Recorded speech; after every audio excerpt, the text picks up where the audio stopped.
अस्सलाम वालेकुम, आदाब। ज़ेड न्यूज़ के साथ मैं मोहम्मद शहबाज और आप देख रहे हैं कौमी बैनुल अक़वामी ख़बरनामा। हम आगे बढ़ने से पहले नज़र डालेंगे सुर्खियों पर। अमरीकी सदर जो बाइडेन इजराइल में पहुंचे, जहां उन्होंने वज़ीर आज़म नेतन्याहू से मुलाकात में कहा, गाज़ा के अस्पताल पर होने वाले धमाके से नहीं लगता कि ये इजराइल ने किया है। मुत्तहिदा अरब इमारात के सदर शेख मोहम्मद बिन ज़ायद अल नहयान से बुध को जापानी वज़ीर आज़म ने टेलीफोन पर किया राबता। मुत्तहिदा अरब इमारात में फ़लस्तीनियों के लिए इमदादी मुहिम जारी, 26 सेंटर मुल्क के मुख्तलिफ इलाकों में आतियात और इमदादी सामान किए जा रहे हैं जमा। तुर्किया जंगज़दा गाज़ा के एक अस्पताल पर होने वाले मुहलिक हमले पर 3 दिन के शोक का किया है ऐलान।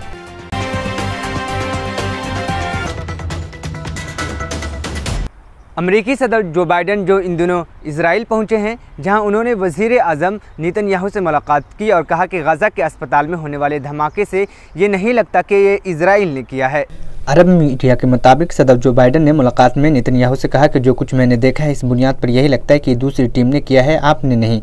इसके साथ ही सदर जो बाइडेन ने यह भी कहा कि बहुत से ऐसे लोग हैं जिन्हें ये यकीन नहीं है कि धमाका किसने किया।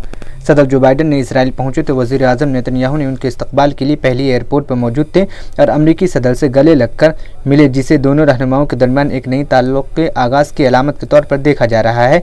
सदर जो बाइडेन ने मज़ीद कहा कि अमेरिका इजराइल को वो हर चीज़ मुहैया करेगा जो उसे फ़िलिस्तीनी अक्सरियत पसंद ग्रुप हमास के ख़िलाफ़ जंग लड़ने की ज़रूरत है। जो बाइडेन ने कहा कि हमास दाइश से भी ज़्यादा बदतर है क्योंकि उसने इजरायली शहरियों पर अचानक हमला किया, जिससे हालिया तशद्दुद की शुरुआत हुई। उन्होंने कहा कि हमास के हमले में 1300 से ज़ायद इजरायली हलाक हुए, जिसमें 31 अमरीकी शामिल है। इस दौरे के दौरान सदर जो बाइडेन ने अरब ममालिक के सरबराहों से मुलाकात करना था, जो अर्दन की जानिब मनसूख कर दी गई। जो बाइडेन के मशरिक़ी वस्ता के दौरे में अब सिर्फ तल अबीब शामिल है, जहाँ वो मुमकिन तौर पर वज़ीर आज़म नेतन्याहू के साथ मुलाकातों में गाज़ा में इंसानी इमदाद की तरसील पर जोर देंगे। इससे कबल वाइट हाउस की कौमी सलामती के तर्जुमान जॉन किर्बी ने सदर के तैयारी एयरफोर्स वैन में सवार सहाफ़ियों को बताया था कि जो बाइडेन इजराइलियों से ग्राउंड पर सूरत हाल जानना चाहते हैं और उसके दौरान कुछ मुश्किल सवालात भी करेंगे। जॉन किर्बी ने वाज़ेह किया कि सदर जो बाइडेन बतौर एक दोस्त उनसे ये सवालात करेंगे। इस दौरे के दौरान सदर बाइडेन हमले में हलाक होने वाले के लवाहिकीन और यरगुमालियों के अहलखाने से भी मिलेंगे। सेहत के हुकाम के मुताबिक तकरीबन 2800 फ़िलिस्तीनी गाज़ा पर इजरायली फ़ज़ाई के हमले में हलाक हो चुके हैं, जबकि 1200 से ज़ायद अफराद मुर्दा या जिंदा हालत में मलबे तले दबे हुए हैं। यह तादाद अल-अहला अस्पताल में मंगल को होने वाले धमाके से पहले की है। अब तक धमाके की वजह सामने नहीं आ सकी है। गाज़ा की वजारत सेहत का कहना है कि इसराइल ने अस्पताल पर फ़ज़ाई हमला किया था, जबकि इजरायली मिलिट्री ने मुलविस होने की तरदीद करते हुए फ़िलिस्तीनी इस्लामी जिहाद को जिम्मेदार ठहराया है। मुत्तहिदा अरब इमारात के सदर शेख मोहम्मद ज़ायद अल नहयान ने बुध को जापानी वज़ीर आज़म से टेलीफोन पर रब्ता किया है। गाज़ा में बिगड़ती हुई ख़तरनाक सूरत हाल, इंसानी मसाइल और दो तरफ़ा ताल्लुक़ात पर भी तबादला ख़याल किया गया। इमारात के खबर रसाई इदारे वाम के मुताबिक दोनों रहनुमाओं ने बैनुल अक़वामी इंसानी कानून के उसूलों के मुताबिक गाज़ा पट्टी के बाशिंदों के मुकम्मल तहफ़्फ़ुज़ के लिए तरजीही उमूर पर बातचीत की। गाज़ा में जंगबंदी इंसानी हालात में मज़ीद बिगाड़ को रोकने के लिए आलमी बिरादरी से फ़ौरी इक़दाम और अपनी कोशिशें तेज़ करने की ज़रूरत पर तबादला ख़याल किया। दोनों रहनुमाओं ने अदविया और इमदादी सामान पहुँचाने के लिए फ़ौरी इंसानी राहदारियाँ खोलने के लिए सफ़ारती मुहिम तेज़ करने पर जोर दिया। उन्होंने इंसानी तंजीमों का अपना काम किसी के रुकावट किए बगैर करने के लिए मौका फराहम करने के मामले पर भी बातचीत की। फ़रीक़ैन ने मबनी बरे इंसाफ जामे अमन के क़याम, कश्म का दायरा वसी करने से रोकने और मशरिक़ी वस्ता को मज़ीद तशद्दुद और अदम इस्तेहकाम से बचाने के लिए की जाने वाली कोशिशों को आगे बढ़ाने की अहमियत उजागर की। दोनों मुल्कों के दरमियान ताउन के रिश्तों और मुश्तरका कोशिशों के फ़रोग़, मुख्तलिफ़ शोबों में ताल्लुक़ात को उरूज के नई मंजिलों तक पहुँचाने के तरीक़ों का भी जायज़ा लिया। उन्होंने जामे स्ट्रैटेजिक शराकत और गहरे तारीख़ी ताल्लुक़ात के दायरे में दो तरफ़ा ताउन पर भी बातचीत की।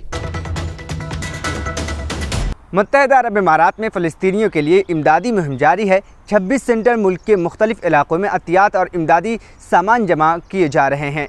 अल इमारात अल यौम के मुताबिक इमदादी मुहिम आलमी खुराक प्रोग्राम के ताउन और वजारत ख़ारजा समाजी बहबूद की वजारत के साथ मिलकर चलाई जा रही है। इमाराती शहरी और मुकीम गैर मुल्कियों गाज़ा पट्टी में जारी जंग से मुतासरा ख़ानदानों और फ़िलिस्तीनी बच्चों के साथ यकजहती का इजहार कर रहे हैं। गाज़ा पट्टी की तकरीबन 50% आबादी बच्चों पर मुश्तमिल है। बच्चों की तादाद 10 लाख से ज़ायद है। इमारती हिलाल अहमद ने अबू ज़हबी में अतियात जमा करने के लिए 12 सेंटर कायम किए हैं। 6 सेंटर रासुल अल खीमा, 2 दुबई, 1 शारजा, 1 अल फजीरा, 1 उम्मुल क़वैनीन और 1 उजमान में कायम किया गया है। तुर्किया जंग ज़दा गाज़ा के एक अस्पताल पर होने वाले महलिक हमले पर 3 दिन के शोक का ऐलान करेगा। फ्रांसीसी खबररसा इदारे के मुताबिक तुर्क सदर रजब तैयब एर्दोगान ने इजराइल पर इल्ज़ाम आयद किया कि वह ख़वातीन, बच्चों और मासूम शहरियों को पनाह देने के वाले अस्पताल पर हमला कर रहा है और दुनिया पर जोर दिया है कि वह गाज़ा में जारी अलमिया को रोके। इजराइल और फ़लस्तीनी अक्सरियत पसंदों ने एक दूसरे पर हमला का इल्ज़ाम आयद किया है। नाम जाहिर न करते तुर्की के एक हुकूमती एहलकार ने मीडिया को बताया कि तुर्की 3 दिन के कौमी शोक का ऐलान करेगा। रजब तैयब एर्दोगान की हुक्मरानी जमात AKP उल-सिम ने कहा है कि सदारती हुक्मनामे के तहत कौमी शोक का ऐलान किया जाएगा। निजी NTV से बात करते हुए उनका कहना था कि यह बताना ज़रूरी है कि हम इस मसले की किस हद तक समझते हैं।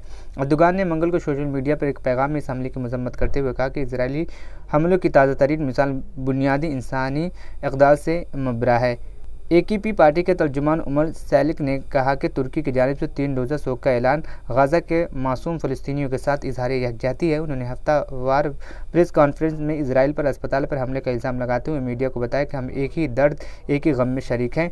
मंगल को देर गए इस्तंबुल और तुर्किया के दारुल हुकूमत अन्कारा में बड़ी हजूम ने फ़लस्तीनियों के हक़ में नारे लगाते हुए मुजाहिरों में शमूलियत इख्तियार की। इजराइल ने इंतकामी हमलों की खदशा के पेश नज़र अपने शहरियों से कहा कि वो जल्द से जल्द तुर्किया से निकल जाए। दूसरी तरफ सैकड़ों फ़लस्तीनी मुजाहिरीन बुध के रोज़ मकबूजा मगरबी किनारे में सड़कों पर निकल आए और इजराइल को जंग ज़दा गाज़ा में एक अस्पताल पर हमले का जिम्मेदार ठहराया। इजराइल ने इस इल्ज़ाम की तस्दीद की और कहा कि अस्पताल को इस्लामी जिहाद के रॉकेट ने निशाना बनाया था, जो कि गलत फायर हुआ था। नालबिस में फ़लस्तीनी परचमों पर लपटे हुए सैकड़ों मुजाहिरीन ने हमास के बैनर से उठाकर एहतजाज किया और इजराइल और इसके इत्तेहादी अमरीका के खिलाफ नारे लगाए। उन्होंने आज़ाद आज़ाद फ़लस्तीन के नारे भी लगाए। कुछ मुजाहिरीन ने फ़लस्तीनी सदर महमूद अब्बास का मजाक उड़ाया, जिनकी फतह पार्टी हमास के हरीफ है। फ़लस्तीनियों की तरफ से इजराइल के साथ इस ताउन पर तनक़ीद की गई। ईरान के वज़ीर ख़ारजा हुसैन अमीर अब्दुल्लाहियान ने बुध के रोज़ कहा कि इस्लामी ताउन तंजीम OICC के रुकन ममालिक इजराइल पर तेल की पाबंदी और दीगर पाबंदियाँ मुकम्मल तौर पर आयद करें। गैर मुल्की खबररसा इदारे के मुताबिक दोनों वज़राए ख़ारजा ने गाज़ा और गिरदोनवाह में जारी फ़ौजी कशीदगी पर तबादला ख्याल किया। शहज़ादा फैसल बिन फरहान ने कहा कि सऊदी अरब जारी तशद्दुद बंद करवाने के लिए तमाम इलाक़ाई और बैनुल-अक़वामी फ़रीक़ों के साथ मुसलसल राब्ते कर रहा है।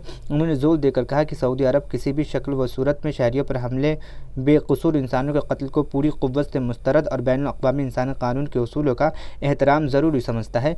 सऊदी वज़ीर ख़ारजा का कहना था कि सऊदी अरब मसले फ़लस्तीन की हिमायत और जामे मबनी बरी इंसाफ अमन के क़याम के लिए जारी कोशिशों के साथ खड़ा है। सऊदी अरब एक जामे अमन मनसूबे के हुसूल की कोशिशों की हिमायत कर रहा है, जिसका मकसद फ़लस्तीनी अवाम को उनके जायज़ हुकूक़ की ज़मानत है।